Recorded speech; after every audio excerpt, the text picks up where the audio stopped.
3.6.2 এর আস্কি ভ্যালুটা এই চ্যাপ্টারের জন্য যেমন ইম্পর্টেন্ট তেমনি প্রোগ্রামিং ল্যাঙ্গুয়েজ বোঝার জন্য খুবই খুবই ইম্পর্টেন্ট। এবং এতক্ষণ পর্যন্ত আমরা যতগুলো কোডিং সিস্টেম শিখেছি তার মধ্যে সবচেয়ে বেশি ব্যবহৃত দুটি কোডিং সিস্টেম আস্কি এবং ইউনিকোড সিস্টেম এই ভিডিওতে আমি পড়বো।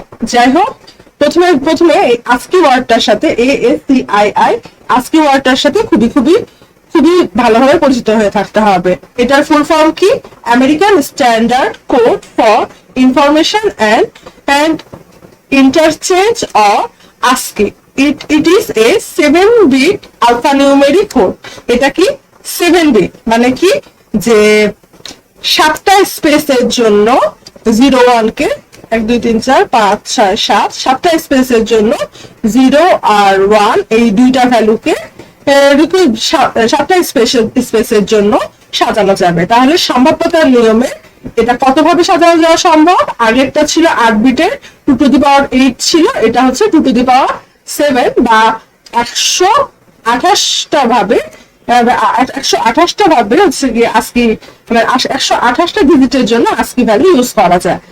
যাই হোক, this scheme was first invented to be used as teleprinter use করার জন্য আস্কি ভ্যালুটা প্রথম ইনভেন্ট করা হয়েছিল। Later it was adapted for use in computer devices. পরবর্তীতে কি কম্পিউটার ডিভাইসে ব্যবহারের জন্য এটাকে অ্যাডাপ্ট করা হয়েছিল। As this is 7-bit code, it can be used to express 27 লিখেছে, এটা printing mistake 2 to the power 7 হবে। 2 to the power 7 or 1 to 8 different symbol 128 different মানে 128 different সিম্বলের জন্য কি আস্কি ভ্যালু ব্যবহার করা যায়। The first 32 ports are used as control signals। R ASCII value একটা চার্ট দেওয়া আছে, দেখি প্রথম 32এর পর থেকে দিয়েছে, সরি প্রথম 32টা বিভিন্ন রকম কন্ট্রোল সিগন্যাল, যেমন একটা উদাহরণ রেখেছে সেটা হচ্ছে স্পেস, তারপরে এন্টার, এরকম বিভিন্ন রকম কন্ট্রোল সিগন্যালের জন্য 32টা ব্যবহৃত হয়। Rest 96 codes are used to express small letter, capital letter, English letters of English alphabet। তার মানে কি বাকি 96টা স্মল নাম্বার, ক্যাপিটাল নাম্বার এগুলোর ক্ষেত্রে ব্যবহৃত হয়। এই যে চারটা দেখছো আস্কি টেবিল আস্কি, সেখানে কিছু ডিজিট আর তাদের আস্কি ভ্যালু গুলো মনে রাখতে হবে। যেমন হচ্ছে গিয়ে নিউমেরিক আস্কি ভ্যালু কত থেকে শুরু হয়? এই যে 49, এই ওয়ার্ডটা মনে রাখতে হবে, 1 শুরু হয়। আর নিউমেরিকের 9 কোথায় শেষ হয়?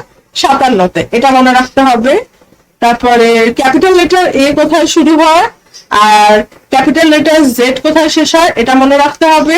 স্মল লেটার এ কোথায় শুরু হয় আর স্মল লেটার জেড কোথায় শুরু হয় সেটা মনে রাখতে হবে। তাহলে মোটামুটি যদি ডি পি সি এফ যে কোনো ডিজিট বা নাম্বার বললে আমরা সেটা বের করে বলতে পারবো। যাই হোক, এগুলো প্রোগ্রামের তৃতীয় অধ্যায়ে যখন প্রোগ্রামিং ল্যাঙ্গুয়েজ শিখবো তখন হচ্ছে গিয়ে সি প্রোগ্রামিং এর মধ্যে যে এমন একটা সি প্রোগ্রাম লিখো যেটা হচ্ছে গিয়ে ক্যাপিটাল এ আস্কি ভ্যালু নির্ণয় করবে, এরকম টাইপ প্রোগ্রামের সময় আস্কি টেবিলে কনসেপ্টটা ভালো মতো মনে রাখতে হয়। Mathematical symbol, science, punctuation, etcetera. Now we have 32 even 32-bit computers. প্রথমে যখন আমরা করছিলাম যে ইউনিকোড আলফানিউমেরিক পড়ছিলাম তখন বিসিডি কি ছিল? মাত্র 4 বিটের ছিল। তারপরে কি আসলো যে 8 বিটের কম্পিউটার সম্পর্কে আমরা পড়লাম। তারপরে বলছে আধুনিক কম্পিউটার কি 16 বিট, শুধু যদিও যদিও আস্কিতে মাত্র 7 বিট ইউজ করতে হচ্ছে, কিন্তু এখনকার কম্পিউটারের ক্যাপাসিটি কি 16, তারপরে 32 এবং 64 বিট পর্যন্ত হয়। সেজন্য we don't need to be restricted to 7 bits anymore। তাহলে কি আমাদের 7 বিটের জন্য মধ্যে আর রেস্ট্রিক্টেড হয়ে থাকার বা সীমাবদ্ধ হয়ে থাকার প্রয়োজন নাই। Now 8-bit extended ASCII is used with another 128 symbols and signals। তার মানে কি এখন হচ্ছে ট্র্যাডিশনাল 8 বিটের বা 128 এর যে আস্কিটা ছিল সেটাকে আরো 126 কি হয়, সিম্বল এবং সাইন দ্বারা এনহান্স করা হয়েছে। But the first 128 signals and symbols are still known as ASCII। তার মানে কিন্তু এখনো হচ্ছে গিয়ে প্রথম যে 180 সিগন্যালস এবং সিম্বল রয়েছে সেটা এখনো ASCII নামেই পরিচিত। The following table shows the ASCII code for last 96 symbols। তার মানে কি, ওই যে 96টা সিম্বলের জন্য ASCII কোডের একটা টেবিলটা দেখিয়েছে। তারপরে ইউনিকোড। এখন ইংলিশে নামে মাত্র 26টা লেটার, তারপরে হচ্ছে গিয়ে বাংলা মানে ক্যাপিটাল স্মল লেটার দিয়ে মাত্র 126 মানে 128 এর মধ্যে কমপ্লিট করা পসিবল হচ্ছে ইংলিশের সব সাইন এবং কোড গুলো। কিন্তু বাংলায় দেখো যে ব্যঞ্জন বর্ণ স্বরবর্ণ মিলে 56টা আছে। তারপরে চাইনিজ ভাষায় যতদূর জানি 10,000 হচ্ছে গিয়ে লেটার। তো সেসব ভাষা কি কম্পিউটারাইজ হবে না? সেসব ভাষায় কি মানুষ কি কম্পিউটার ইউজ করবে না বা ডিভাইস ইউজ করবে না? এটা তো ইন্ডাস্ট্রিজ হয়ে যাবে, তাই না? আর এখন যেহেতু আমাদের শুধু 8 বিটের মধ্যে সীমাবদ্ধ থাকার প্রয়োজন নাই, 32 বিট ইভেন 64 বিট মানে হচ্ছে 2 টু দি পাওয়ার 64 পর্যন্ত হচ্ছে গিয়ে সিম্বল এবং ডিজিট হচ্ছে গিয়ে নেওয়া মানে পসিবিলিটি ওপেন হয়েছে, কোডের পসিবিলিটি। তাহলে কি সেজন্য এখন করা হয়েছে কি, ইউনিকোড কনসেপ্টটা আনা হয়েছে, যাতে বিভিন্ন মানে ইংলিশ বাদ দিয়েও হচ্ছে গিয়ে অন্যান্য language, character, letter, symbols, emoji ইত্যাদি গুলোকে কি কম্পিউটারাইজ করা পসিবল হয়। Unicode is encoding system that acts on character, letters, symbols, emojis, etc. from the ancient Egyptian hieroglyphy system to present previous encoding methods such as ASCII and EBCDIC have also been brought under Unicode। তার মানে কি বলছে, যদিও ইউনিকোডের সীমাটা অনেক বেশি, কিন্তু এর মধ্যে একটা অংশ জুড়ে ASCII কোড এবং EBCDI কোড গুলো রয়েছে। that is the writing medium of almost all languages and world has been integrated in Unicode system. An organization called Unicode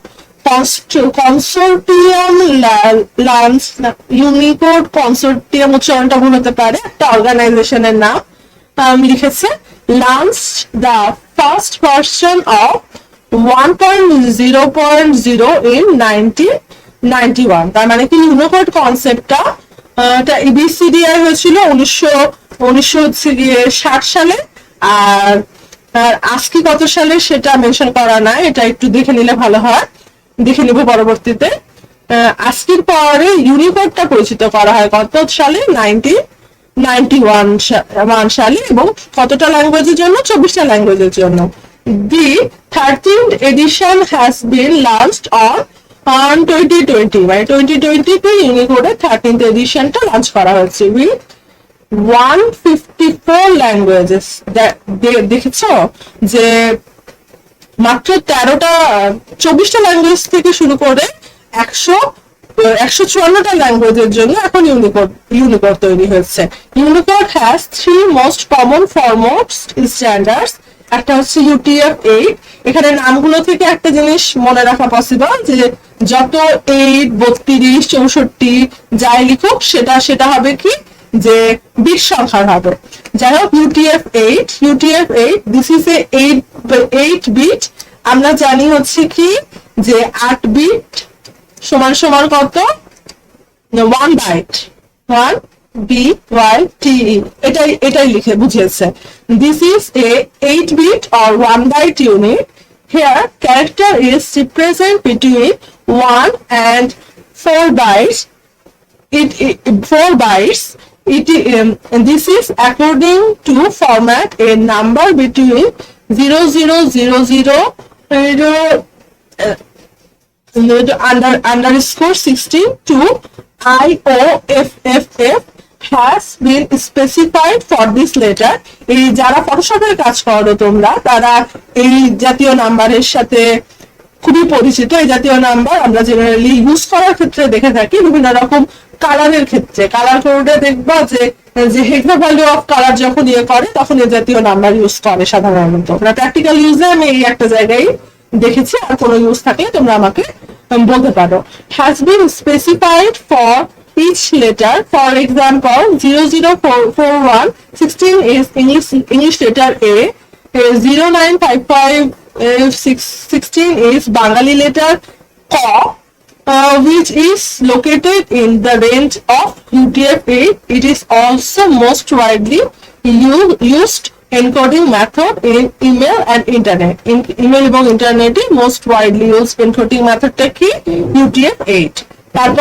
তারপরে লিখেছে হচ্ছে UTF-16 সম্পর্কে। This is a 16-bit short unit. Here character is represented between 1 and 2 bytes. 2 byte মানে কত হবে? 2 into 8 equal to কত? 16। মানে কি 8 থেকে 16 হলো বিট, বা 1 or 2 বাইটের মধ্যে কি করা হয়? UTF-8 এর সিম্বল গুলোকে প্রসেস এবং স্টোর করা হয়। This is mainly used for data storage and text processing. কোনটা কাজ? এটা এমসিকিউ এর জন্য খুব ইম্পর্টেন্ট, মনে রাখা আবশ্যক। UTF-8 and UTF-16 encoded data based on the type of data. UTF Unicode Transformation Format এটা হচ্ছে ফুল ডেফিনেশন বা অ্যাব্রিভিয়েশনটা।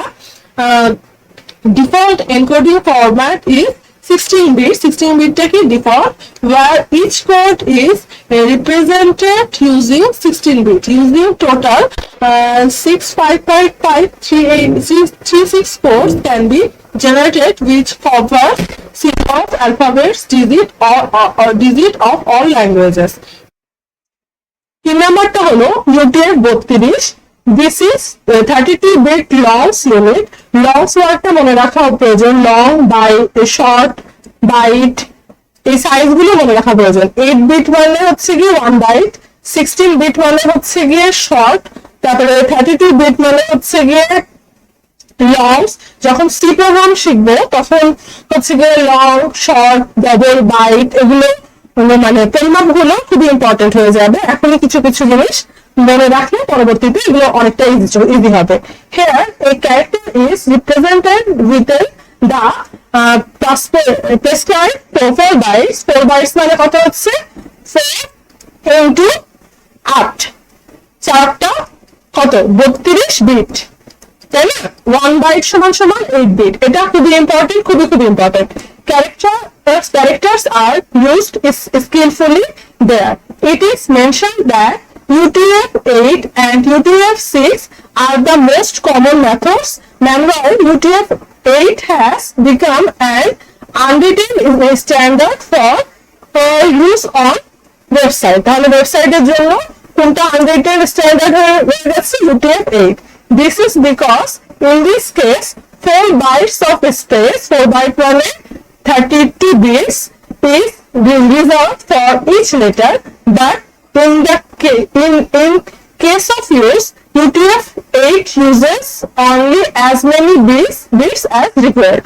যেটি UTF-8টা যতটা দরকার শুধুমাত্র ততটাই হচ্ছে গিয়ে স্পেস বা জায়গা ইউজ করে। যতটা দরকার ততগুলো বিট ইউজ করে, সেজন্য UTF-8টা স্ট্যান্ডার্ড হয়ে গেছে। আর 4 বাইটের জন্য 32টা বিট হলে 32 মাইনাস 8 কতগুলো বিট হয়ে থাকছে? 12 থেকে 8 গেলে 4, 24টা বিট করে নষ্ট হবে। সেজন্য UTF-8টা হচ্ছে গিয়ে ব্যবহারের ক্ষেত্রে, ওয়েবসাইটের ক্ষেত্রে ব্যবহারের ক্ষেত্রে একটা স্ট্যান্ডার্ড হয়ে গেছে। তারপর একটা টেবিল দেখিয়েছে যেখানে বাংলা ইউনিকোড গুলোকে রিপ্রেজেন্ট করা একটা ছবি দেখিয়েছে। এই তো কোডিংয়ের ধারণা সম্পন্ন হলে এরপরের ভিডিওতে ইনশাআল্লাহ বুলিয়ান অ্যালজেব্রা এবং ডিজিটাল ডিভাইস সম্পর্কে আমি পড়বো।